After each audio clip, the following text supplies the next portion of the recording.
Hello friends, मैं हूं प्रतिमा और स्वागत करती हूं मैं आप सबको अपने यूट्यूब चैनल पे। आज का हमारा टॉपिक है मौलिक अधिकार फंडामेंटल राइट्स।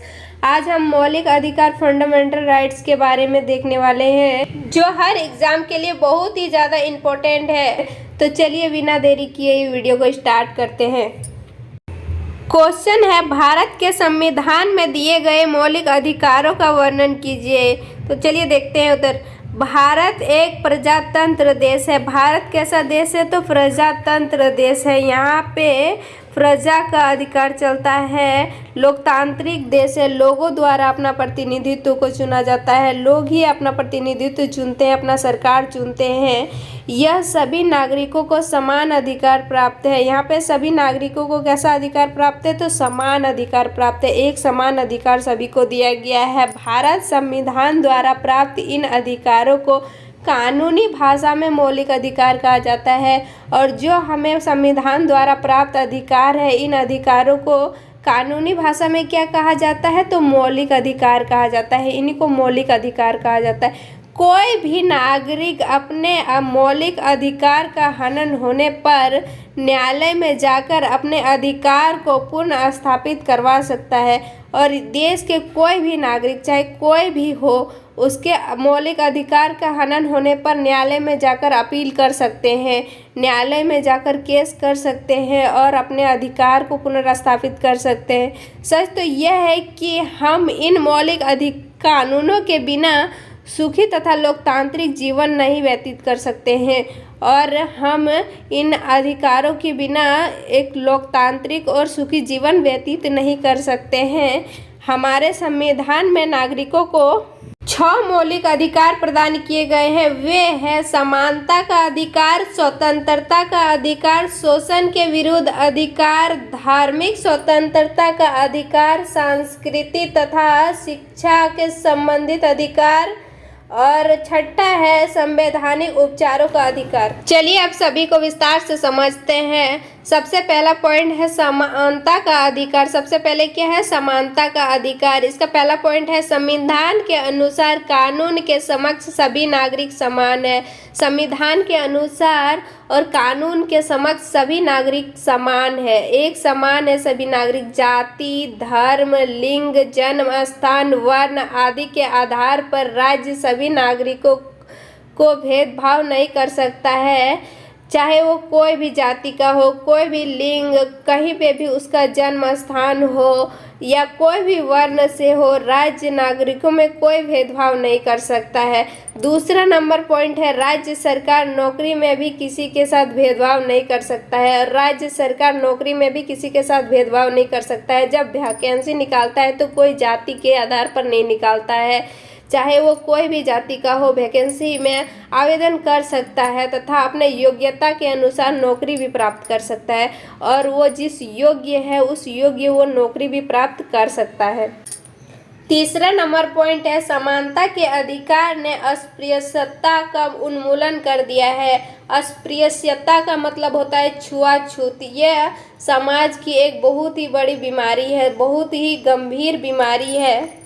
जैसे कोई उच्च जाति के लोगों द्वारा नीची जाति के लोगों के साथ उठना बैठना नहीं करना, कोई भी सामान को जैसे वो छुआ तो उस सामान को नहीं छूना, इस प्रकार का छुआछूत करता था। यह अस्पृश्यता एक अपराध है और इसी को अस्पृश्यता कहा जाता है। और ये एक अपराध है। यदि कोई व्यक्ति इस कुप्रथा को जारी रखता है और इस कुप्रथा को कोई भी व्यक्ति जारी रखता है तो उसे कानून के अनुसार दंड दिया जाएगा। और अगर इस अपराध को कोई भी मानता है तो कानून उसको सजा देगा। यह बात हमारे संविधान में लिखी गई है। चलिए देखते हैं अब दूसरा नंबर पॉइंट है स्वतंत्रता का अधिकार। स्वतंत्रता का अधिकार वास्तव में 6 अधिकारों का समूह है। स्वतंत्रता का अधिकार क्या है? तो वास्तव में ये 6 अधिकारों का समूह है। पहला नंबर पॉइंट है भाषण एवं अभिव्यक्ति की स्वतंत्रता। कोई भी व्यक्ति भाषण दे सकता है तथा अपने भावनाओं को अभिव्यक्त कर सकता है, इसके लिए वो स्वतंत्र है। दूसरा नंबर पॉइंट है शांतिपूर्वक एकत्रित होने की स्वतंत्रता। हमारे संविधान में यह भी अधिकार दिया गया है कि शांतिपूर्वक होकर एकत्रित हो सकता है और कोई भी सभा का आयोजन कर सकता है। तीसरा नंबर पॉइंट है संघ अथवा समुदाय बनाने की स्वतंत्रता।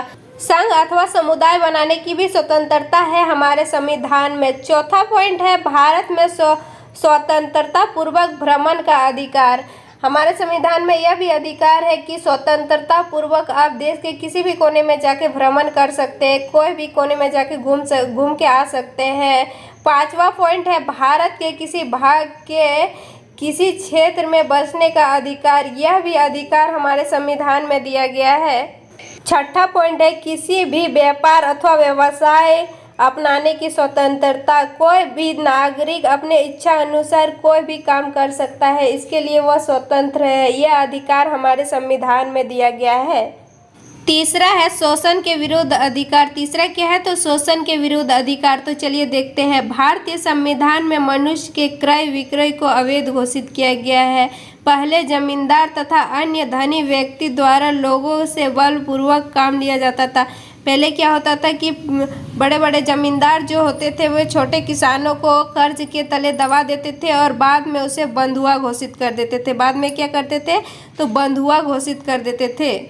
इस प्रथा को बलपूर्वक श्रम तथा वेगार कहा जाता था। इस प्रथा को क्या कहा जाता था तो बलपूर्वक श्रम तथा वेगार कहा जाता था, क्योंकि इस प्रथा में श्रम के लिए कोई वेतन नहीं दिया जाता था और श्रमिकों को कोई वेतन नहीं दिया जाता था। उसे बंधुआ बना लिया जाता था और उससे ऐसे ही काम करवाते थे, उसके काम के बदले में कोई वेतन नहीं दिया जाता था। संविधान में वेगार को दंडनीय अपराध घोषित किया गया है।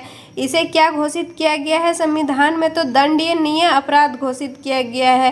इस प्रकार के काम आज अगर कोई करता है तो कानून उसे सजा देगी।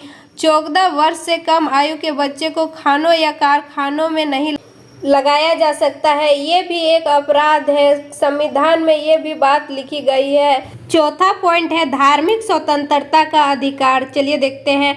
भारतीय संविधान ने भारत के सभी नागरिकों को धर्म की स्वतंत्रता प्रदान की है। सभी नागरिक अपने इच्छा के अनुसार कोई भी धर्म को अपना सकता है, ये हमारे संविधान में अधिकार प्रदान किया गया है। राज्य के लिए सभी धर्म समान है। राज्य के लिए क्या है तो सभी धर्म एक समान है और किसी भी धर्म को अन्य धर्म की अपेक्षा अधिक महत्व नहीं दी जा सकती और किसी भी धर्म को अधिक महत्व नहीं दिया जा सकता है। कोई भी नागरिक अपने इच्छा के अनुसार किसी भी धर्म को मानने के लिए स्वतंत्र है। उसे जबरदस्ती किसी भी धर्म को नहीं मनाने के लिए बाध्य नहीं किया जा सकता है। वो अपने इच्छा अनुसार कोई भी धर्म मान सकता है।